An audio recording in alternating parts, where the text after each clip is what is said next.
What's up, Greg, and welcome back to the Romance Channel, where we cover the hottest romance movies known to man. When you think of the perfect love story, what comes to mind? Passion, lust, destiny, brothers, psychological intimidation, gazebos.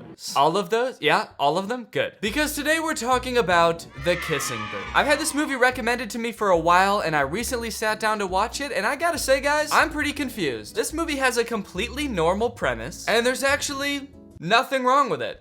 It's not weird at all. Guys, don't we all have a best friend? And don't you and your best friend have a written, strict set of rules that you guys follow to maintain your friendship? And isn't one of them, don't fuck my brother? Do not have sex with my brother! Of course, so see, I don't know what the problem is. Just don't end up grinding coochies with my brother, or I'll literally never talk to you again. Grinding coochies? What the? Ugh. All right, you know what? Just for that, that's it. I am making the video. The Kissing Booth is a bad movie. This movie starts off with way too much exposition. Instead of a normal movie where you sort of naturally learn about the characters as the story progresses, the movie decides to just dump the main character Elle's entire life story on you in like 3 minutes. Look at that cute baby. That's me, Elle Evans. And the smelly, less cute baby right next to me, that's my best friend, Lee. Okay, Elle and Lee are best friends. Good to know. For as long as I can remember, Lee and I have absolutely loved to dance. Okay, they like dancing at the arcade. First Christmas I remember, I was 6. I got a Barbie dance party. Lee got a scooter. Broke my leg riding Lee's scooter. Okay, Lee got a scooter and you broke your leg. Actually, should I be writing this down? Learned how to ride a bike. Learned how to swim. Okay, she knows how to swim? I feel like I would have just assumed she knew how to swim. Got my first bra. Discovered I like soccer. Discovered a way to get to our favorite place to dance. Okay, all right, okay. I think it's too much information, right? There's no way all of this information is necessary right at the beginning of the movie. It's not. It's almost all unnecessary information, actually. And by the time I finished watching this intro, I felt like I had already watched like 10 movies. I still have to watch another movie after this. I've watched like 3 people grow up from being a baby. Before the movie even starts, you watch Elle's mom slowly die in the hospital. Sat with mom in the hospital. Said goodbye to my mom. Damn. Told her all about Noah. Watched Noah ride his motorcycle for the first time. Oh, hell yeah. Mom or motorcycle? I think we came out all right on that deal. Did we need to see the mom die? Did that have to happen? They barely reference it in the rest of the movie. Did they have to just rapid fire through that? I guess it gives you a reason in the movie, like right off the bat, to be rooting for Elle, because you've seen her go through some hard times. I guess later on in the movie, if you ever start to feel like she's being an asshole, the movie can be like, hey, well, her mom died, all right? So take it easy with the judging, okay? Pretty much all you need to know from the intro of this movie is that Elle and Lee are best friends. You know because they pretty much have the same letters in their name. And Elle has a crush on Lee's older brother, Noah. Noah is established as being irrationally angry and violent in the intro as well, so what's not to love? And that's me today, savoring the last fleeting moments of summer at Lee's totally awesome house. How do they go through that long-ass intro and never once explain why Lee lives in like a $50 million mansion in LA? We learned so much we didn't need to know, and they don't explain like the very first thing I have a question about when the movie starts. Hold up, why are his parents billionaires? We're just supposed to accept that? Elle ends the introduction narration and is like, well, other than that, I'm just a normal girl with some normal friends. I know what you're thinking. Noah Flynn is stupid hot. Lee and I developed a list of friendship rules. Lee was responsible for rule number 9, which specifically states relatives of your best friend are totally off limits. So there's those rules I was talking about. They have this list of rules that they can never break because they're the things holding their friendship together, and one of them is, hey, do not have any romantic relationship with any of our relatives. What an ass. I know. Hey, rule number 9, young lady. Hey, don't fuck my brother. So Elle is clearly infatuated with Noah right from the start. I think we can all see that. Lee can see that. So you might think, damn, they have just a few rules in their friendship and Elle is not able to follow them. What a jerk. And 1, you haven't even seen the half of it, dude. If you think this is bad, what do you think the rest of this movie's about? And 2, Easy with the judging, dude, all right? Her mother passed away. I do find it interesting that the rule says, like, no dating either of our relatives. This rule was clearly made just to keep Elle away from Noah. Elle's only immediate family in this entire movie is her dad, who's like 50, and her brother, who was probably like 2 when they made these rules up. Her mother, I don't know if you know this, but she unfortunately did pass away, so she is not in the picture anymore. So did Lee propose this rule being like, hey, so, if you stay away from my brother, then I, a child, won't fuck your dad.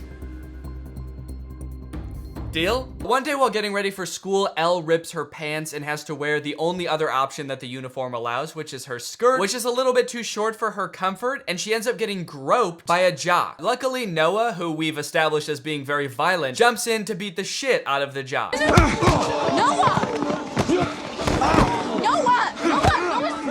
And this sets Elle and Noah's love story into motion. No one should treat a girl like that, especially if that girl's you. Me? Yeah, it's like those guys who are trying to get in my little sister's pants, which is super gross. So Noah is the main love interest in this story, and they start out by establishing that Noah sees Elle as a little sister to him. Pretty interesting. And I do wonder how they're gonna get around that if he is to be her love interest in this movie. So the reason this movie is called Kissing Booth is because Elle and Lee run the dance club at their school, which they never actually show, but I think it just consists of them going to the arcade and playing Dance Dance Revolution, which, if so, is a sick idea for a club. But their school is having a carnival, and their dance club has to come up with like a fundraiser to do at the carnival. Okay, do you think Mia would like this one? Because I think it makes my eyes pop, and I really want to kiss her at this party on Friday. I really think Mia knows who you are? She's a varsity cheerleader.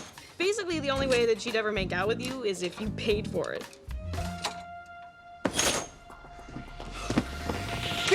Kissing Booth! Oh, shit. I love how they both say it at the same time. That's such a specific suggestion. It's almost as if they've done this before, and they think of Kissing Booth as like the solution to every problem. Her mom was in the hospital earlier, and Elle's like, damn, if only we could heal my mom with some kind of Kissing Booth! The doctor's like, you two need to get the fuck out of here. Obviously, that was the first thing we tried. Before Elle and Noah can get together, though, we need to find a little bit more out about Noah. Like, who is this main love interest? We know that he's violent, which is awesome. But the movie also has to show us how manipulative he is. You see, it all starts with Elle exploring some other love options at school. For example, the man that groped her earlier.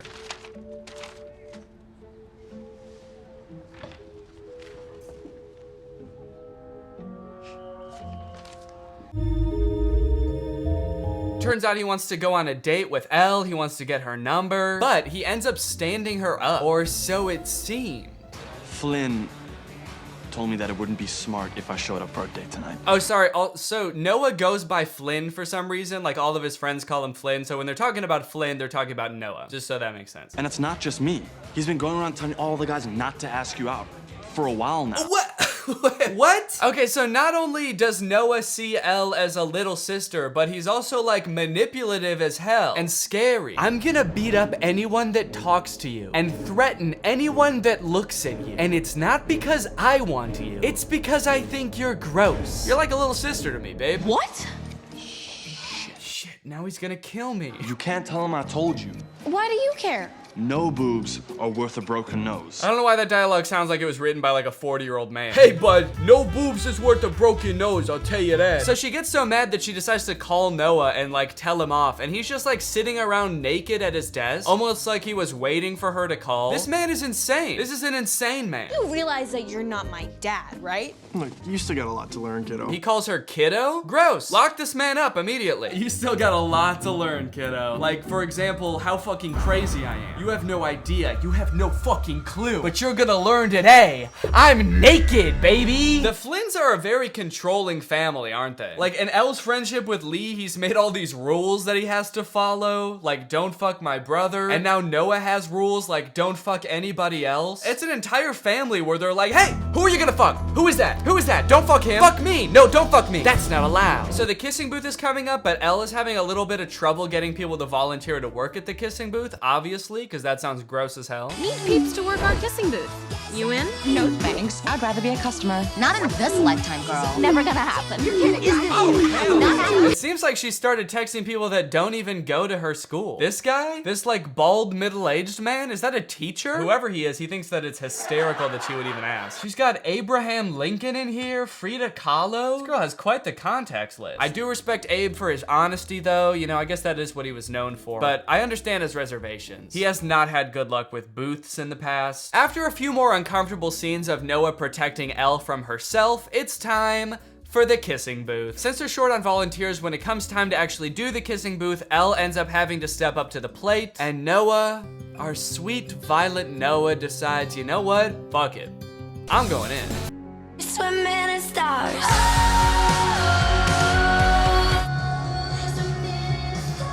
Okay, so they didn't get around the whole little sister thing. Cool, very cool. Right on, guys, rock on. They kiss, sparks are flying, literally. Like the lights on the sign start exploding. It's like this is a moment from Stranger Things when Elle is using all her powers. Lee's like, that's why I made the rule! You've unleashed his powers! No! And get this, I even wound up kissing your brother.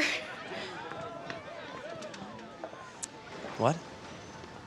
It's for charity, right? Yeah. Just don't end up grinding coochies with my brother, or I'll literally never talk to you again. Grinding coochies. Yeah, cool, man. Anyways, time to run home. Ah, what a lovely day for a run. It's only 12 miles, and this is a pretty normal thing for someone to do. As I ran home, I wondered if our kiss meant anything to Noah. If I meant anything. After he physically threatened any mortal man with a vague interest in you and then kissed you so hard that the lights exploded? I don't know, Elle. I don't really think you're on his radar. How about a ride? Come on, Shelly. You know my mom will kill me if I leave you out here. Yeah, Elle, he's just doing it because his mom would kill him if he didn't. So just get on his motorcycle, let him take you to his sex gazebo. That's right, baby. Noah's got a sex gazebo. And apparently he takes a lot of girls there.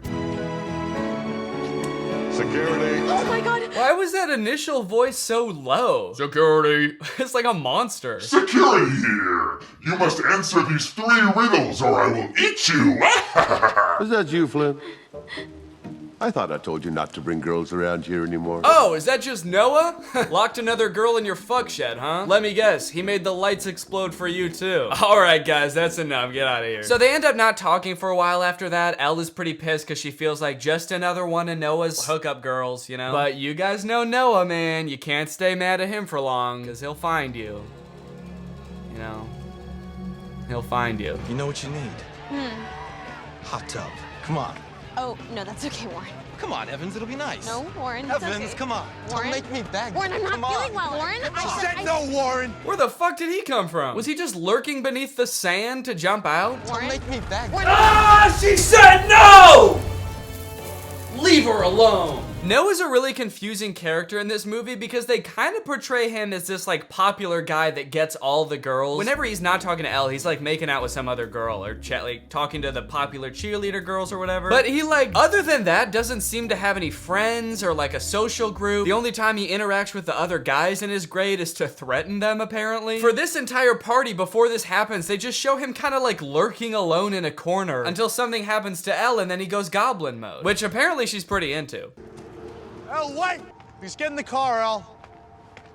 Get in the car, Elle! I mean, how can you say no to that? After that, she takes him back, of course, and they go up to the Hollywood sign to talk, and then they grind coochies or whatever. How many girls have you made out with in this spot? I only come here alone. Until now. The Hollywood sign at night. You guys ever been to the Hollywood sign at night? Great place to make out. Great place to get eaten by coyotes, too. I feel like a lot of people don't realize the Hollywood sign's like in the middle of a nature preserve. I think there's like mountain lions and shit up there. A coyote comes out from behind the Hollywood sign and is like, fucking by the Hollywood sign again, huh, Noah? This man's got some game. All right, guys, get out of here. I'm gonna have to eat your asses. I love that his secret spot to come and be alone is the Hollywood sign. Yeah, don't worry. I know a little place where we we can be alone. It's called Times Square. We'll have a little more privacy up there. From there, their relationship blossoms. They go on dates all over town. They're sneaking around, trying to make sure Lee doesn't catch them.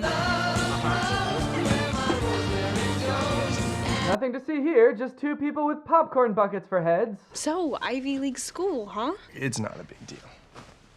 Which school? Harvard? Are you shitting me? Yeah, well, his parents are billionaires, so it's not that amazing. They probably just like bought a new building or something, you know? Well, it looks like they're doing a pretty good job of not getting caught by Lee. Hey, Noah, have you seen Elle? Shit. What's going on in here? Jesus, what happened to your face? Oh, I had an accident and Noah offered to help. Did you do that to her? Okay, I know that Noah's violent, but like, come on. Did you do that to her? Yeah, dude, your friend came over and for no fucking reason, I just punched her square in the face and then immediately sat down facing her to start cleaning the wound. Hey, no. It's Lee, I'm fine. I tripped in the garage. I was looking for you. You really expect me to believe that she just tripped? Get a clue, Lee! No, she expects you to believe that. She's the one that said it. Oh, you tripped in the garage? You expect me to believe that? He's like, I don't fucking know. Dude, I wasn't there. I swear to God, if you laid a hand on his head, Hey, stop, Noah! Stop! I'm digging this kind of like Hulk Black Widow vibe they've got going on here. This little, stop, this isn't you. She's like Chris Pratt in Jurassic World with the velociraptors. Hey, I raised you from a baby, it's me, all right? Calm down. You can't be violent if I'm here and you can see that I'm here. Easy. So Elle takes Lee downstairs to talk for a little bit, but she doesn't come clean, and Lee still isn't sure if something is up. So when Elle sneaks back up into Noah's room, Lee bursts in again and catches them kissing. Elle, did you not learn your lesson the first time? Lee busts in through doors. You're in his house. It just happened. Unbelievable. Wait, no, Lee, wait, no, stay here, please. Let me handle this. Kind of feels like I just watched the same scene twice. It even ends with her being like, hey, it's me, stay. She has no clue what she's gotten herself into with you. This is bullshit. You're acting like a hurt little bitch. Noah, get off of it! Noah's like, I would get off of him if Elle was here, but I can't see her right now, and I can't see who's telling me to stop, so I'm gonna fucking kill him! There's a lot of fallout from this interaction. Noah, like, skips town for a few days, and Lee doesn't want to talk to her anymore. Eventually, Noah comes back, and instead of coming to see Elle first, he goes to see Elle's dad to kind of, like, ask for advice and ask if it's okay if they date.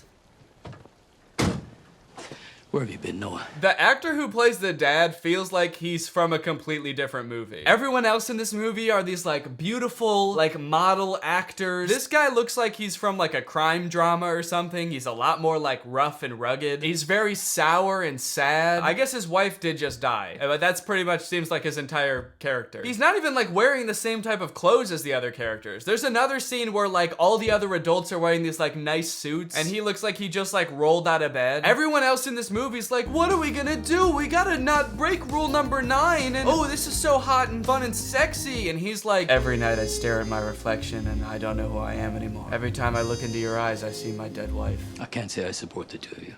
I can't. But it's gotta be Elle's choice. The dad's basically like, honestly, I don't care. You're not asking to date me, are you? I'm basically in my own movie over here, so I don't know why you even came to ask me. He looks like a detective in a gritty crime thriller. I don't know about you dating Elle, but I am investigating a series of murders that have taken place in a gazebo nearby. You wouldn't happen to know anything about that, would you? All right, Elle and Lee eventually make up and become friends again, but Elle doesn't want to take Noah back because it's just made everything so complicated in their friendship. Why should I? Because I love you. I love you, Elle. I mean, you're my little sis. How could I not? So Noah decides, okay, Elle doesn't want me anymore. I'm just gonna leave for college tonight. I'm gonna head there right now. But Elle decides she wants to make up with him. And at their big summer birthday bash, that's like a costume party, Lee finally comes around and decides, you know what? You can date him, fine. He's going away to college. You'll probably never see him again anyway. So sure, I'll allow it now. I have to find him, like now. It's okay, I'll help you find him, okay? Meet you outside 5. So Elle and Lee set off to go find Noah. Thank you for doing this, by the way. Gotta find him and tell him how I feel. You just did. Oh my god. What did you do to Lee, you monster? Also, how long have they been in the car? I swear they've been in the car for like 5 minutes. How did she not notice? Was he just sitting there silently the whole time? And he's like 8 feet tall. How did she not notice? I'm just trying to picture this. So Elle gets in the car. Noah's already sitting there completely silent in a Batman costume. They pull out. He says nothing. He's just sitting there. Something doesn't add up. And by something, I mean the whole movie. Anyways, the movie ends with him going to college. Yeah, he doesn't stick around. He just goes to college and that's how the movie ends. Doesn't that suck? They don't even get to go on like a real date as a real couple. He just goes to college and then the movie ends. All right, well, that concludes our time together today. You guys, thank you for joining me. I hope you enjoyed this video. And if you're new here and you're not subscribed yet, make sure you subscribe and turn on my notifications to join Greg. Greg is what I call my subscribers on YouTube. So if you want to join Greg, just hit that subscribe button and hit that notification button. And then before you know it, your name will be legally changed to Greg. All right, I'll see you guys next time. Thank you. Bye-bye.